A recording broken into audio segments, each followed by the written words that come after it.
welcome to Pete's Garage. Well, this is another video in the series on how not to get ripped off when you need to get your car fixed. So you have a problem with your car and somehow it ends up at a dealership or at a mechanic's, you towed, whatever, you drove it there because you're having problems, or you went for an inspection, whatever. And they come out and say the dreaded words to you, oh, you have a blown head gasket, you need new head gaskets. The question is, how do they know you have a blown head gasket, and do you really need one? And in order to ask those questions, it's important for you to understand what a head gasket is, what it does, what are the possible symptoms, so when they tell you what's happening, you will know whether or not that symptom is a head gasket. And finally, what's the difference between a head gasket and a valve cover gasket? Knowing these simple things will help you when you go to get your car fixed to know whether or not they're telling you the truth. So let's get started. Alright, so let's talk about the basics of what's inside the engine. Then we can talk about the head gasket, the cylinder head, and your valve cover gasket. Whether you have a 4-cylinder, like this would be a 4-cylinder here, but this is actually V8 because there's another cylinder down here.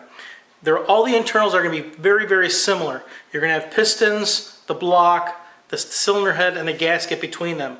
Now this is what happens. You have the air and the gasoline or whatever goes into the cylinder.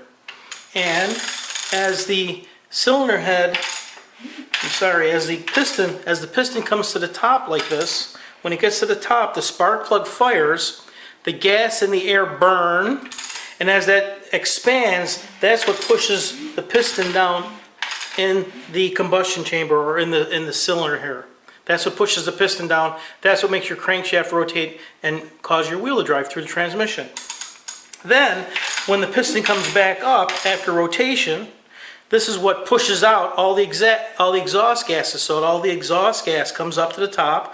It goes out your exhaust and the exhaust manifolding, out your exhaust pipe, all the way out through the back of your car.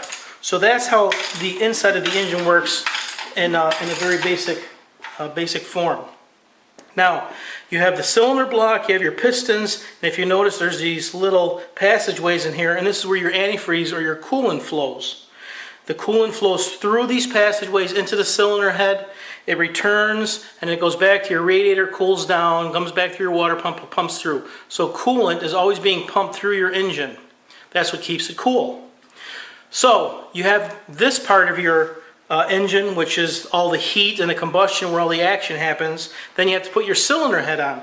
Before you put your cylinder head on, you have to have a head gasket. And this is what a head gasket looks like. They're all very, very similar. They may be different colors. It may be all metal. There may be different, you might have a 5-cylinder, a 6-cylinder, whatever, but they're all very similar.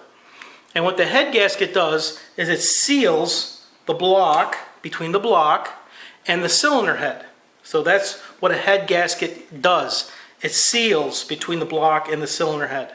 That's not all it does though.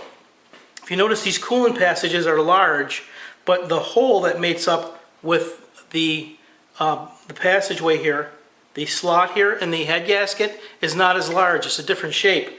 That restricts the coolant flow because you don't want too much coolant flow through because you'll cool the cylinder head faster than the block, and that will cause a problem with the second reason you have a gasket.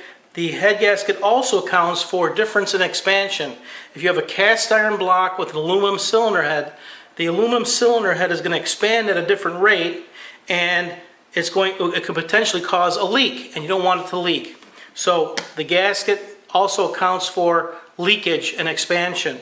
It also accounts for any unevenness. So if you look at the block here, the machine marks, if there's a little nick in there, or on the cylinder head, if there's a little imperfection, the gasket makes up for those little imperfections. That's the other thing that the head gasket does. Now, if you can imagine, you have all these cylinders here, they're firing at gas and air burning in here, and you got heat here, and it can get pretty hot. At high RPMs, it can get up to 1100 degrees up here. So when you have a head gasket on here, what can happen is the area between these cylinder walls can start to wear. And between the cylinder walls, if it eats away here, one cylinder can leak in the other cylinder. And if that happens, the failure mode is the engine will run real rough. You'll have trouble. You'll probably get an error code, check engine, something will happen. That's when you have a head gasket failure that's leaking from one cylinder to the other. Okay? The next way it can leak is it can blow a head gasket right out the side. So it can leak from the combustion chamber to the outside of the engine. It might leak into the top, bottom. But if that happens, where there's let's say it were to leak right here. If this head gasket were to leak right here, you would see exhaust gases all around this side of the engine. So if someone says you have a blown head gasket and it's leaking to the outside, you better look for all that burnt or black soot around where the gasket would be leaking.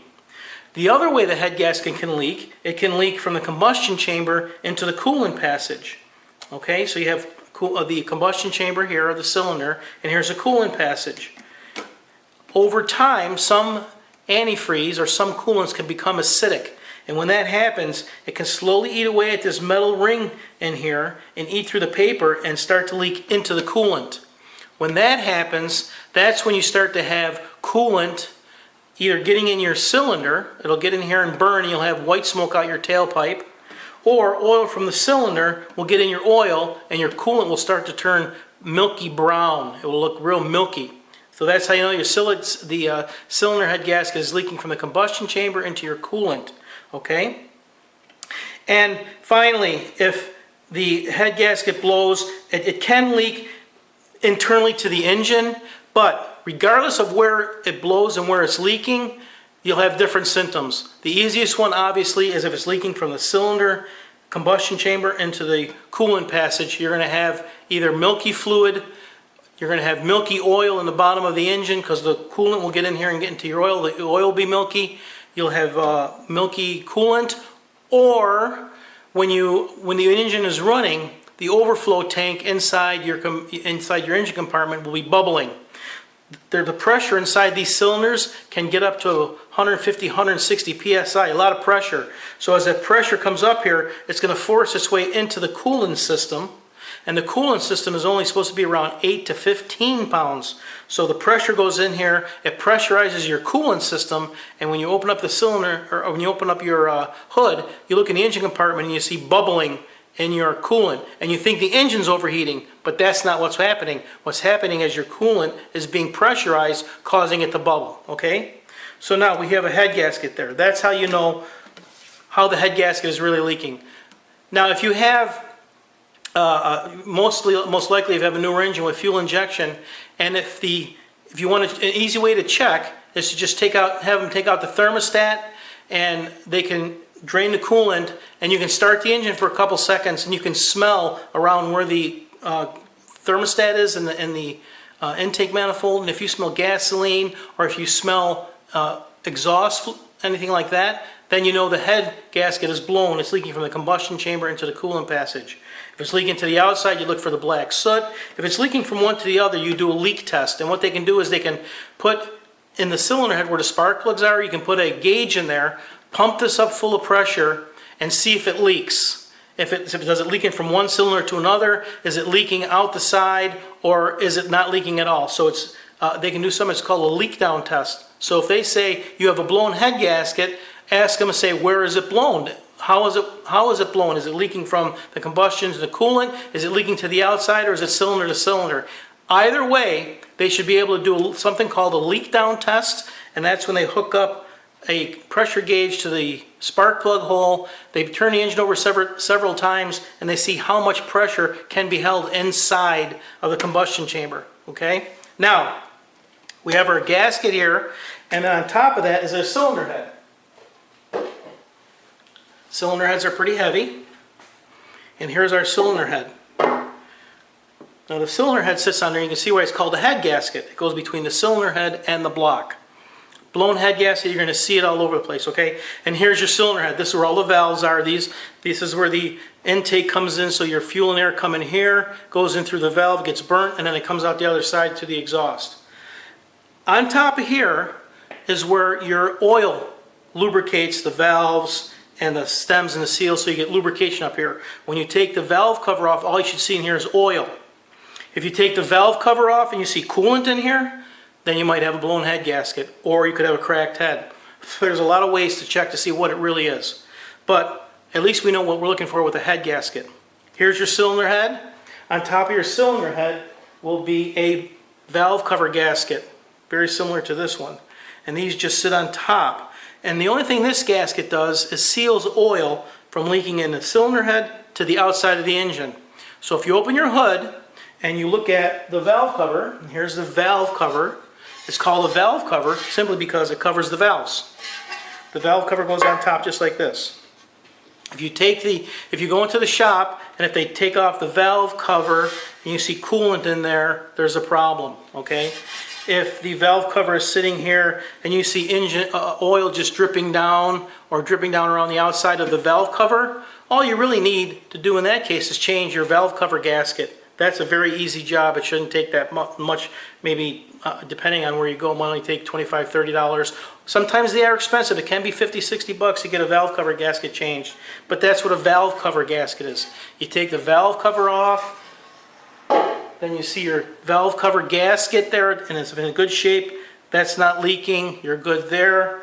Then you can ask them to take off the cylinder head, and when they take off the cylinder head, you can look inside. I'm going to sit this here because it's heavy. You can look inside and just take a look at the gasket and have them show you where it's leaking. If it's not leaking anywhere, if there's no evidence of it leaking, if they can't show you where it's leaking, you did not need a head gasket, okay? Very basics. Cylinders, block, head gasket, cylinder head goes on top. Then we have our valve cover gasket like that. And then our valve cover. Very simple. So there you have it. Now you know what kind of questions to ask if someone says you have a blown head gasket. Ask them to show you you're either going to have milky white oil, the oil will be milky, there'll be oil in the coolant will be brown, or they'll be leaking somewhere, there should be a burnt mark on the outside of the engine, or you should really push them to do a leak down test to show you that one cylinder is leaking into the other cylinders. It's not that difficult, and I hope I was able to show you what the parts do, and at least you understand what's going on in there. So if you do have to question someone, you're speaking with a little bit of knowledge and a little confidence so you don't get ripped off for a cylinder head gasket, because it can cost $1,200 to change a cylinder head gasket, maybe even more depending on the vehicle. A set of head gaskets might cost $1,500, $1,800, maybe up to $2,000, depending on the vehicle. So you want to make sure that they're telling you the truth and that you know and you get to see the failure before you let them do the work. I hope that helps you, and I have a lot more tips coming up, so stick around, stay tuned, subscribe, click on the subscribe button so you can get a notification, click on that little bell and you'll get a notification every time I upload a video to help you not get ripped off. Thanks for stopping by Pete's Garage.